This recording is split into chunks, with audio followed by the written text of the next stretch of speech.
Alright guys, so the biracial bat signal went out because Cut put out a video where they brought together mixed kids and their parents to play a game of truth or drink. And as a biracial individual myself, I figured this is a good video to react to. So let's get into it. Yeah, you better. Yeah, you better. Alright guys, so as you know, I am biracial. I'm half white, half black. That comes, I guess, with its own territory, somewhat, of a culture and stereotypes and all these different things. And these are discussions we're gonna have as we get into today's video from Cut, titled, Does My Dad Only Date Black Women, Truth or Drink? So let's just get straight into it. Let's not waste any time. Do you fetishize black people? What? Do you fetishize black people? Let me read the question. You can also say no. No, because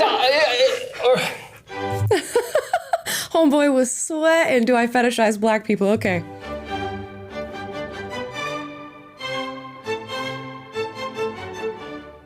Hi.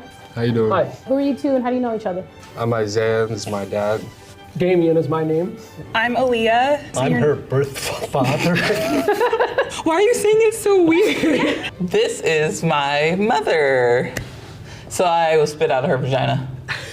Valid. What is your ethnicity? African American and Caucasian. I am black and white. My dad is Indian and my mom is black. My mother is white, mixed European descent, and my father is Filipino, Asian descent. Do we want to start with the shot? I'll start with a shot. I guess I should participate. Not in the drinking. I'm just gonna answer that my dad is Nigerian and my mother is mixed European. She got a whole ton of different regions going on over there. I actually don't drink, so I'm planning on telling the truth every time. Oh, okay. The whole truth and nothing but the truth. Cheers to being black and liking black men, I guess. Valid again. Okay, what are some mixed kid stereotypes? Like mixed kids almost feel like they're better than everybody. Sometimes we can be looked at as soft. Okay. So they say better than everybody and soft. I'm trying to think of some other ones. I don't know that I have heard those two stereotypes. The ones that I hear most often are specifically with the races of my background is too white for the black kids and too black for the white kids. And I don't know that that's necessarily true. I grew up in a predominantly white area and I felt generally accepted, although I could tell that I was different, at least in the way that I looked. So there was that going on. We also get, if you're in an interracial relationship, that, oh, your mixed babies are gonna be so cute, or people say, I want mixed babies because they're so beautiful. So that's another stereotype that, again, I don't know whether or not that's true. I just think people are interested in seeing a mix of two different races and the sort of way that those things can turn out. And you don't know exactly what the kid is going to look like. And we get a little caramelly skin tone. So people like to comment on that. Those would be the two stereotypes that I would say I hear most often. Too white for the black kids, too black for the white. There, you've Just already that, got it. Identity crisis. Right. That we're whitewashed, but you're not even white, so that a good doesn't even one. really apply in that sense, but I've gotten that before. Like mixed folks are really beautiful. I did hear that a lot when you guys were kids too. Ah, best of both worlds. Yeah, and she's right when she says you get accused of being whitewashed a lot. I can't tell you how many times I've been told that I act white, but you know, half of my family is white, so I guess to some extent that's true. Although I don't know what acting white means, and y'all know I have problems with people who say that and the reasons behind why they say that, but I've definitely been accused of being whitewashed and acting white, and I'm curious, have any of you gotten a similar accusation? Drop it in the comments down below. And how do you respond to that? Tell me the most racist thing you've ever done, or take a shot. It's racist that I threaten you guys that you're not white. What? I mean, the fact that I'm like, you're lucky you're not a white kid running around here right now. You know, I could have been dating a white guy instead of a black guy. They be trying to clown me all the time. Oh, white, you're white, mom. Like, you could be white too. You know, like. Be grateful. I could. I'm I'm trying to think, what's the most racist thing I've ever done? Apparently it's like racist now to mimic people's accents and stuff, and people have gotten in trouble for that. So I guess I've definitely done that. I still do accents on this show to this day. So I guess that would be the most racist thing I've ever done. I don't know that I've ever I do know actually. I've never attacked somebody or demeaned somebody because of their race or background. So nothing to that extent. I guess that would be my biggest offense. I'm sure many people would accuse me of being a white supremacist and committing acts of microaggressions. So maybe it's better that the leftists who dislike me answer that question and tell me what the most racist thing is that I've ever done. Slept with Jim over there, okay? Jim instead of Tyrone, my bad, okay? Tell me the most racist thing you've ever done, or take a shot. God, I don't know. Can I pass, or is pass not an option? No, you take a sip. You gotta if you want drink. that. Oh, jeez. I'll drink up. I remember one seems so time cute. when we went to a restaurant, and I'd called ahead to make sure they would take my credit card. And we got there and we ate, and I went to pay with the credit card, and the Chinese lady at the cashier said, "Oh, we don't take a credit card." And I said, "Well, I don't have cash on me." And she says, "You go to the bank, you go to the bank." And I started talking about her like that. "You go to the bank, you go to the bank." And I said, "No, it's not okay." And she's like, "Yes, yes, yes." And I was portraying it to people when I got home, how irritated I was with her. And I was speaking about her in that ridiculous accent. She didn't sound like that. I was making her sound like that. And I think it was one of you girls who pointed out to me how racist that was. And I was so ashamed because I didn't even think of it as being racist. So, Yeah, it's not the worst thing in the world. I guess when she said that the lady didn't really have the accent and she was sort of portraying her in that light, that's when it steps a bit over whatever the subjective line that people have for being racist is, but it's not the worst thing in the world. And she even says, "I felt so bad after having done that," when in my everyday life, I would feel like that's the most sort of innocuous thing. I don't know that I'd be particularly perturbed by somebody doing something like that, but I could see where one could be offended by something of that nature. do you feel comfortable saying the N-word? Why or why not? I do. I grew up saying it with some of my friends, and we say it to each other in more of endearing terms. Sure. Be like me calling one of my friends dude. It's very similar. Similar to that? Yeah. I do feel comfortable saying the N-word because I'm black.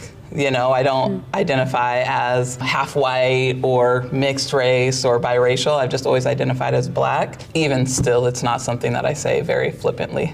Interesting. So I wonder if she said, "I am mixed race, I am biracial," could you then be able to say the N-word, or does that sort of dilute your power when it comes to being able to utilize that word? I definitely use the N-word when I'm listening to music, and I listen to a lot of hip hop, I listen to a lot of rap music. I would never use it in regular conversation and never use it to refer to somebody, even on like the friendly basis that people use that word. It doesn't feel particularly comfortable. It doesn't feel particularly necessary, but y'all know that I never get overly sensitive about the use of the N-word, and there's so many different ways in which it's used today that I think for the most part are fine. I've not really in my life, or all that often in my life, heard somebody use the N-word, hard R, in a derogatory manner, other than like on the internet where people are trolling and trying to get a rise out of other people. Do you feel comfortable saying the N-word? I don't think I've ever said it, like, really ever. Do you feel uncomfortable saying it though? Like if you said it right now. I don't really want to. No. So there's I guess I do feel uncomfortable. I always see that as more of a derogatory term It is a that people derogatory use. term. Yeah. So to me, it's not appropriate in the family or outside. No, I disagree with you on that. Okay, I that's think that if you are black, you are allowed to say it. Okay, whatever. But, that's where we... A lot of people feel that way. Does it ever bother you when I embrace my other race and culture more than yours? No, not at all. Actually, I love it. I've actually really enjoyed watching that development over the last 10 to 15 years. It's been actually really cool. For example, I haven't seen him for a while, for a couple months. I noticed... What? Oh, the two gyms? Your tooth. Yeah. Yeah. Just noticed it maybe 15 minutes ago. And I was thinking, man, that is really cool. I love it. Yeah. Does it His dad is just so sweet. Oh my gosh. Can we get a quick round of applause for that dad? He is just so adorable. He's so very adorable. It's an interesting question. Would you get upset if I embraced one culture more than the other? And this is something that I grappled with more in youth than I do now, because there was always this idea that if you are black in any way, shape, or form to any degree, a lot of people just identify with that blackness, even though they may be biracial, even though they may be quarter black. A lot of people just say, oh, I'm black. Like that young woman just said. She said, I identify more with, my blackness, and that's really always been the case for her. But I recognized later on in life that, I guess there can be things that you identify with more in regard to your race and your culture, but the reality is that you're mixed race. The reality is that your biological makeup is of two different races, or two or more races, depending on who you are. And you can portray yourself as something, or say that you are black, but in reality, you are a mix of the parents that created you. And back in the day, you used to be told, if you're going to apply for a job or a scholarship, just mark black, because that's going to have you get better chances. You're going to be better off. You probably already identify with your blackness more than the other side. And I think that's just a narrative that's pushed onto people. And in reality, you are what you are, which is a mixed race individual. And just a question in regard to the N-word, at what point are you no longer allowed to say it? What if you're a quarter black, or an eighth black, or 1/16? At what point is the cutoff for you no longer being able to utilize the N-word? Y'all let me know. Or does it not even matter? As long as you have a little bit of black in you, you're able to use that word. Let me know in the comments down below. Ever bother you when I embrace my other race and culture more than yours? No, because I've never seen that happen. But if it did, it wouldn't bother me. That's an interesting question. I think it does, because you always will say, like, when I'm like, oh, I'm black, you're like, no, you're black and Indian. Like, you're very much like... Yeah, so to be honest, yeah, it does bother me, but not in a way that you think it bothers me, because I accept it. But I wish you would embrace the other side a little bit more too. See, this is so interesting, because I feel like between the two biological children that you have, I am the only one that is more like inclined to be like, hey, Dad, share this about like your culture with me. I feel like you should take a shot for that one. All right, good Lord. Because you like threw me under the bus. Are you getting uncomfortable, Amit? No, not uncomfortable. He's been uncomfortable from the jump, saying, I am her birth father. But no, what he said there was really valid. And you have to think about that, I think, when you're a kid who's sort of writing off one side of your race. Not to accuse her of doing that, because I don't know the inner dynamics of their relationship. But that's an entire parent with an entire background and ancestry and culture that they would have hoped, I think, to bestow upon you. And because you're half black, to simply write off the other half of yourself, or whatever iteration in which you are doing that and writing off the other race, it's not the nicest thing to do to the parent who's presumably taken care of you and played an equal and opposite part in your life and in your upbringing. So it is something to think about, to just deny that half of yourself, or that third of yourself, or fourth, and attempt to identify as something or portray yourself as a certain thing, when in reality, what you are is a mixed race person. I can't help but to continue going back to that point, because we're sort of feeding people this idea that they can just create their own identity, regardless of what the facts are, when there are real facts in these situations. Do you fetishize black people? What? Do you fetishize black people? Fetish as in like, so I would definitely not say fetish, because fetish, I take that word to be kind of like an obsession, like not, but I definitely, I definitely have always. How is he going to read this? You can also say no. No, because okay, so fetish, no. If I got to answer the question directly, no. I don't fetishize black people. I think he's trying to find a way to say that, yes, I really admire black women and I'm attracted to black women, but I'm not like obsessively weird, and it's not like some sexually fetishizing thing or tendency that I have towards black women. And he's struggling to be able to find that word. So he can't completely write off the question, but he can't exactly answer it. And it's creating this moment. You can tell this guy is just so genuine and wholesome. Do you think They look good though. But yeah, so can I elaborate a little bit? Yes. Okay. I will admit this. I definitely have, a preference, I think would be the word. There's the word. For African American ladies. For sure, dude. If that makes sense. But not a fetish. It's not a fetish thing. It's. I got that for one too. But definitely, yeah. I love that. I definitely have a preference for African American ladies. Now, I just did the racist thing that other lady did, which is I, put on a bigger accent than what this guy actually has. Call the police. Call the police. We got a racist on our hands. But definitely a preference. So anyway, that's my long answer to that question. Okay.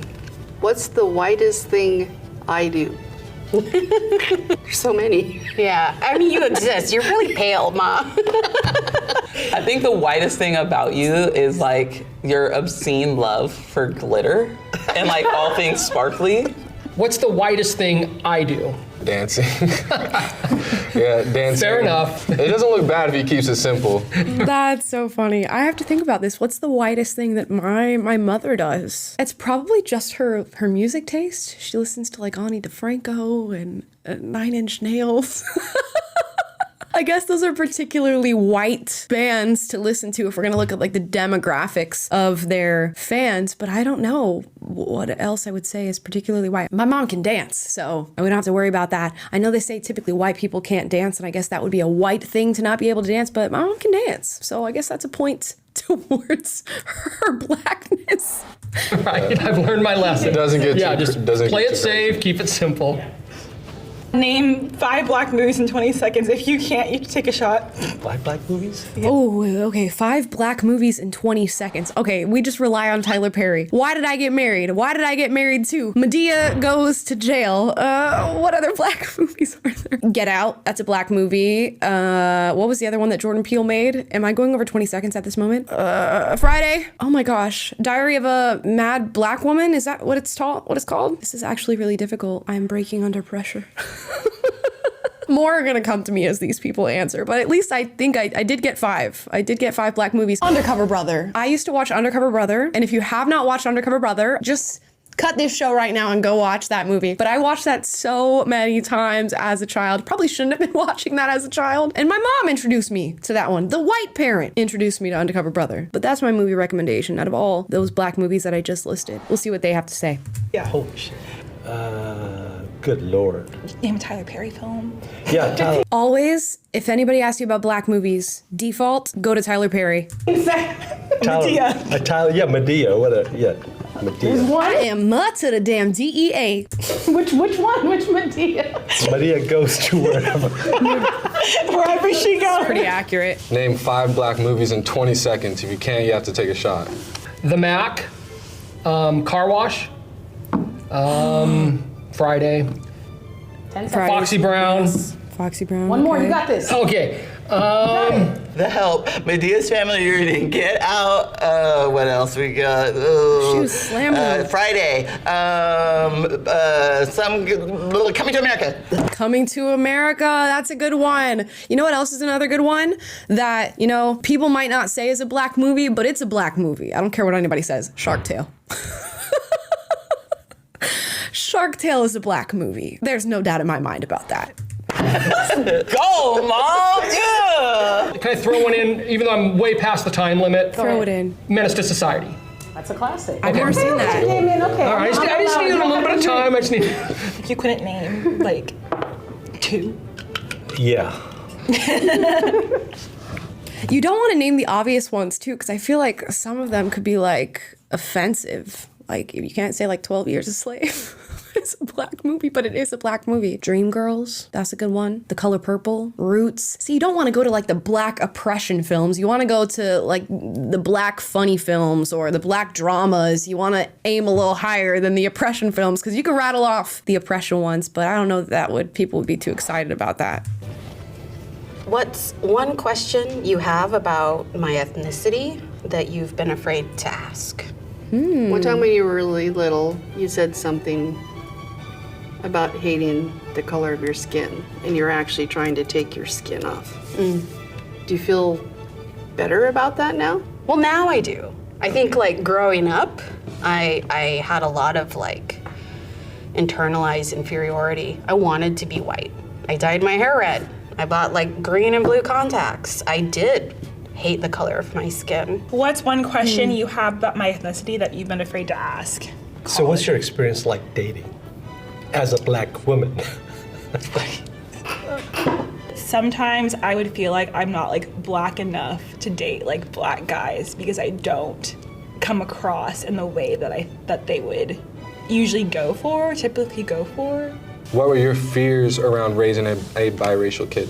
Okay, I want to answer that one real quick. There were some questions they wanted to ask, and she asked, do you still feel insecure about your race and things like that? I can identify with that to a certain extent, not because I ever experienced racism because of the way that I looked, but because I grew up in a predominantly white area. So when you're a kid and you're hanging around people who don't necessarily look like you do have this want to sort of fit in. And for me, that was, oh my gosh, everybody has straight hair. I wish I had straight hair. So we went and I begged my mom, can we put relaxer in my hair? Can we put relaxer in my hair? Can I get straight hair? And so many people said, no, do not ruin your natural curly hair. It's beautiful. And of course, as a kid, you don't really understand that people are, intrigued by your hair or interested by it. You view it as something that is racist or that sets you apart or that makes you different. And you know what? I fought too damn hard and ended up getting my hair relaxed. And did I regret it? I did regret it, because then I had to shave my head to get my curly hair back. And that was a journey. So learn from me. If you're a young person watching right now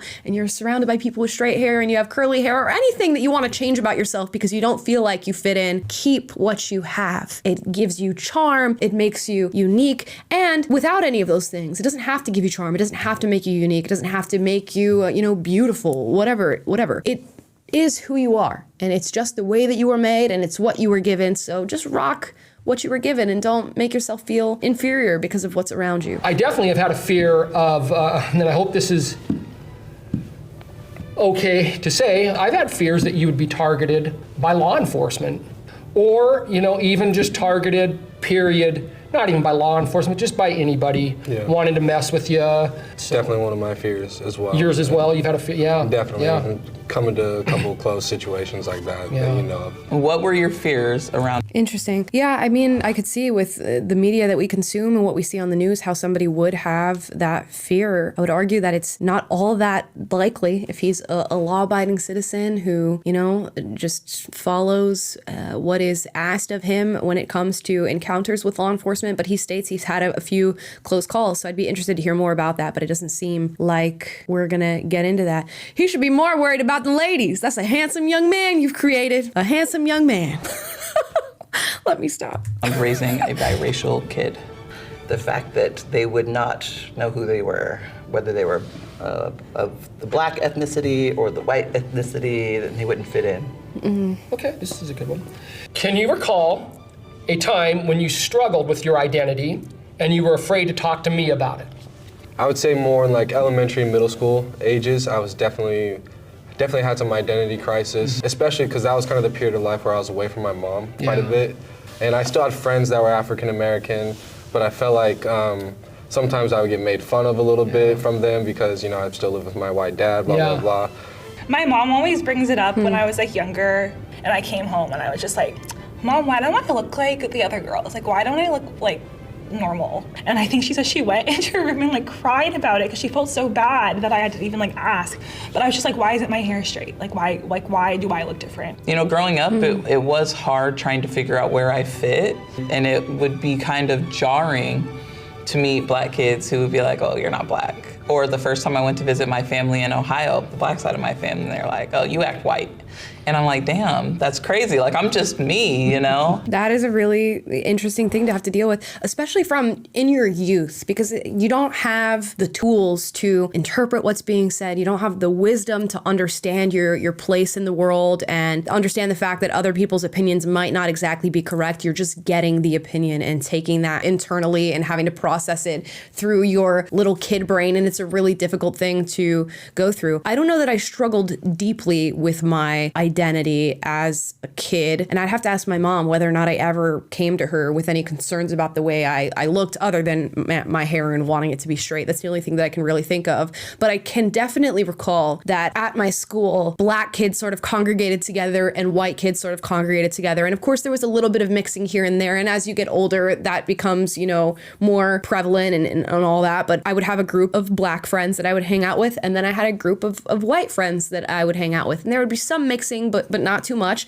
And there was just that split that existed. And interestingly enough, by both sides of the spectrum, I was referred to as like Oreo, because, you have your white parent and your black parent. But I don't really think that brought about any crisis within me. And if anything, I thought that was an endearing thing, I guess, to be referred to as an Oreo. And I had, one friend group and I had the other friend group and I was chilling. But, you get removed from your childhood. So I can't exactly tell you how I was feeling or what I thought or felt at the time of experiencing those things. But nothing really stands out. I'm curious to all the other biracial or mixed race people who are listening right now. Did you experience an identity crisis in childhood, and what brought that about? Drop it down below. But at the same time, playing on sports teams that were mostly white, feeling like I stood out so much because I was half black. Can you recall a time when you struggled with your identity and you were afraid to talk to me about it? Yeah, so you were working a lot and you were raising Renita and I on your own. I think there were a lot of things we just didn't want to burden you with. I don't know if I ever told you about like the neighbor kids like throwing rocks at me and Renita, but like we weren't feeling very like welcomed or appreciated in that neighborhood either. So I don't remember you telling me about that. That makes me sad that, because obviously I was overwhelmed a lot of the time. But it makes me sad that you guys didn't talk to me about things. Oh man, that's hard. That's so difficult. Wow. Almost got me there. That's so sad. I think it's an unintentional, side effect of single parenthood is that, just by virtue of being a single parent, you're going to be overwhelmed, especially when you have multiple kids that you're trying to take care of at one time and you're working and trying to keep a household together and make sure that they're taken care of and fed and, clothed, and they have to go to school and all these different things, and where you feel overwhelmed in all the different things that you now have to juggle, where two people would have been juggling that before, your children can absorb the fact that you're overwhelmed, and that causes a dynamic where they have to grow up a little sooner because they're recognizing the burden that's been placed on you and thinking, I don't want to add to that. I know mom's going through so much, or I know dad's going through so much right now. So they carry with them burdens that they should not have to carry and that should be bestowed upon a parent for a little bit of wisdom and guidance. And then they end up maturing a little bit faster, or being forced to mature a little bit faster. And it's just, unfortunately what happens. And that's not the case with all single parent and, child relationships, but it is for a lot of them. We forget how much children absorb, and it can be small things like little altercations in the neighborhood with other kids that they no longer come to you with because they just know you have so much going on. And it's a tough thing to avoid, unfortunately. So it's so sad as a parent to hear this later on, I imagine. Last card. Tell me about a time when you've felt most loved by me. After my last senior football high school game. Oh man. When it was just me and you in the parking lot for I don't even know how long it was, maybe 10 minutes, just embracing each other. I was crying because of my last football game. That's so sweet. That was kind of like you sending me off in a way. Oh my gosh. The one thing that really stands out to me is how you always supported me. The way you would show up for me at games, the way you would make sure I got to games, the way you saw that I loved something and like really nurtured it. It was always special to be able to know that if I looked up in the stands, you were going to be there 99% of the time. Yelling at us. Yes. Yelling and embarrassing me. Tell me about a time when you felt most loved by me. I think when you do things with me, like when we actually are spending time together and we Like this. Yeah, I guess like this.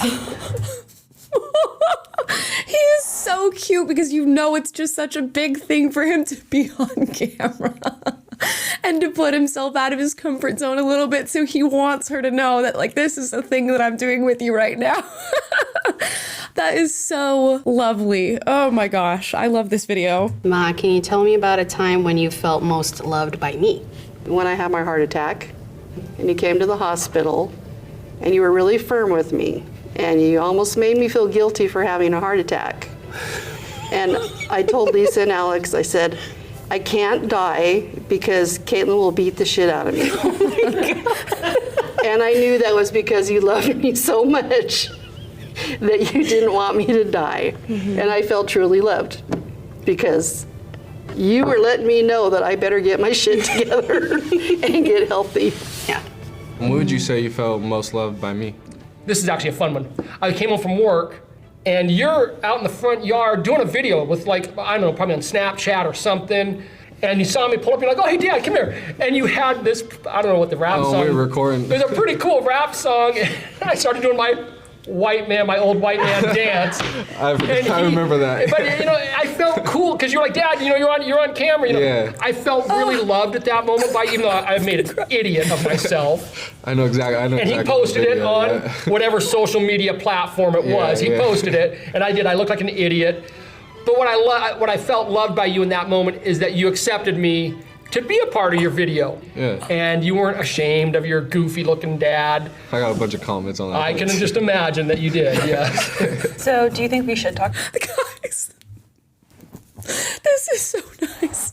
That is so adorable and sweet and lovely and wholesome. Oh my goodness. Wow. Guys, if you're listening right now and your parents are, within a phone call's reach or just even within reach, Leo shows your parents some love. That is so sweet. He felt appreciated and loved by being placed in his little YouTube video doing his little dad dance. Talk about race more. I think Polly should be more active, more involved, and so we can be more aware and then do the right thing.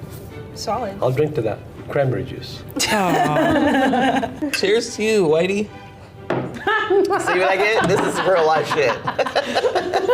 Wow, that was a 10 out of 10 video. Wow, fantastic. Guys, I enjoyed my time here. I need to go call my mom and tell her I love her. And call my dad and tell him I love him. Just a quick little reminder to just throw some love at your parents and some appreciation and respect their way because they do remember these things. And I love that this video started out being about race and having mixed race kids and the interracial dynamics within the relationship and all these different things. And it just ended with sheer love. And that's it. And it transcends all. It transcends identity. It transcends sexuality and race and gender and all these different things. And it's so abundantly clear how much love these different pairs have for one another in their, parent-child relationship. So 10 out of 10. Loved every second of it. Guys, drop your thoughts in the comments down below. As always, I encourage healthy debate. So if you disagree with anything that was said in this video, drop it in the comments down below, but do so respectfully. And if you like this video, like, subscribe, click the notification bell to be notified every single time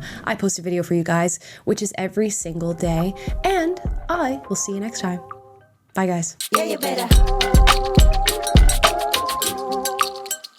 Yeah, you better.